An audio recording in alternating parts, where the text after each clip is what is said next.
Unfortunately, we will not be getting a 5 Days of Vehicles event this year, and this is something that has been very disappointing to me. I know it's been quite a while since this news was announced, but it's still relevant since it's about the time of year that we would be getting it, and I still wanted to talk about it. I believe 5 Days of Vehicles is a great event for Jailbreak, and I think the developers should still try to do it once a year, and that's what I'm going to try to lay out in this video. So first, let's look at what the developers said about it. So Asimo said recently on Twitter that they are pursuing solo projects which take up a lot of time, and there's some stuff in real life that is affecting them, and they just don't have the time for 5 Days of Vehicles. He also explained that yes, while the community does create the cars, the developers still have to do a lot of work to rig, skin, tune, and test the vehicles. They still want to do 5 Days of Vehicles in the future if they have more time, but as of right now, they just aren't able to. I fully understand their reasoning and I empathize with them, but I still think if the developers have the opportunity, they should still try their best to do a 5 Days of Vehicles event. It's done so much good for the game, and I think the time required would definitely be worth it. And I'm going to explain why. There's 4 main reasons why I feel this way. The first reason is that it has very positive effects on the community. The devs would kickstart the event by dropping a teaser of the 5 vehicles we would get for the event. They'd put a pixelated outline of the car, and it provided a really fun guessing game for the community to play throughout the week as the vehicles were getting unveiled. 5 Days of Vehicles started before community creations became a thing, but after they became a thing, it made the guessing game even more fun because we actually had stuff to work off of. Community members would try their best to compare the pixelated outlines with several popular submissions in the Jailbreak Creations subreddit, and that was just a really fun thing to participate in. On social media, the Jailbreak community is often pretty whiny and always fighting with one another, so it was really cool to have 1 week where the whole community would come together to speculate on what the new cars could be. Of course, there would still be some people disappointed with the cars that were revealed, but largely the community was happy with what they got. The impact of a yearly event bringing the community together and engaging discussion among one another is something that I feel really can't be replaced. Getting to interact with people and guess on what the next 5 Days of Vehicles vehicle could be was really fun. As Jailbreak is winding down in updates and as more and more people are slowly beginning to leave, I feel it's important to still do updates like 5 Days of Vehicles that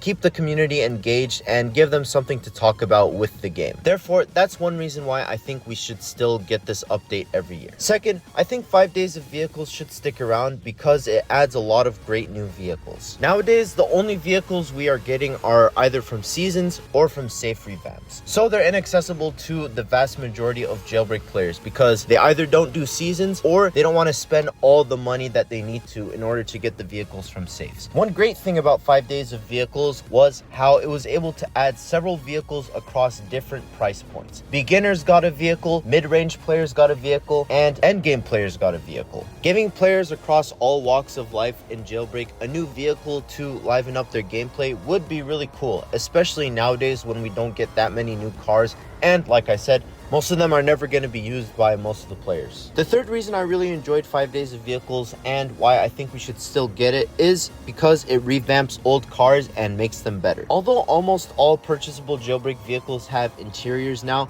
there are still a few that look pretty outdated compared to modern Jailbreak standards, and since the Chiron got revamped last year, we now have a precedent for revamping vehicles with interiors, and there's a lot of them that were added in 2020 or 2021 that are really starting to show their age. Some vehicles that come to mind are the Challenger, the Roadster, and the DeLorean. These are just 3 vehicles that I'd love to see get some attention. In particular, 5 Days of Vehicles could be a great opportunity to substantially revamp the DeLorean and give it a hovering feature, which is something people have wanted for years. Also, the ATV has basically been untouched for years. It's really slow and it does not look very good. So I think it really needs a revamp, and 5 Days of Vehicles would be a great way to give us that. In summary, there's still a lot of vehicles in the game that I feel still need some touching up and improvement in their design, and I think 5 Days of Vehicles is a great way to give us that. Finally, I loved 5 Days of Vehicles because of the bug fixes and patches that it would bring about. There's always some annoying bugs you're gonna encounter when you're playing Jailbreak, and 5 Days of Vehicles was a great time of year because the devs would finally squish a few of them that had been plaguing the game for months or sometimes even years. They'd also bring about some quality of life changes that made the game a lot more enjoyable to play. In 2021, they fixed the UFO glitch, which was something that had been in the game since about 2017. Although it was fun, it was more often infuriating as it would mess up your normal gameplay and your car would just go flying out of nowhere. We've honestly taken it for granted how much more enjoyable the game has become since they removed this. Then for the 2022 5 Days of Vehicles event, one thing the devs did was they gave players the ability to choose where they could respawn. I was so happy they did this, and it's made the game a lot more enjoyable for me, especially since now I can just spawn directly in a gun shop and get guns right away. Then just last year, the devs finally fixed bikes. For a while they were like weird and annoying to drive, but the devs fixed them and made them pretty fun. And that's just one thing per 5 Days of Vehicles update that the devs would do to make the game better. There's a whole list of small grievances that the devs would address in every 5 Days of Vehicles event, and that was honestly the part I was looking forward to the most when it came to these events. And yeah, I'd love if the devs were able to keep patching up the game and do updates like that, so I hope we can still get 5 Days of Vehicles events in the future. But overall, those are the reasons why I really enjoyed 5 Days of Vehicles and why I'm disappointed that there isn't going to be one this year. I do hope that we are able to get some more of these in the future, but honestly, I'm starting to suspect that their time has passed. I really hope the devs consider doing these again though, since they brought so much engagement to the community and they brought a lot of cool stuff to the game. But what did you think of 5 Days of Vehicles? Were you sad to see this event not happen this year, and do you hope it happens in the future? Let me know your thoughts down below in the comments. If you enjoyed, please make sure to like and subscribe, and I'll catch you in the next video. Bye bye.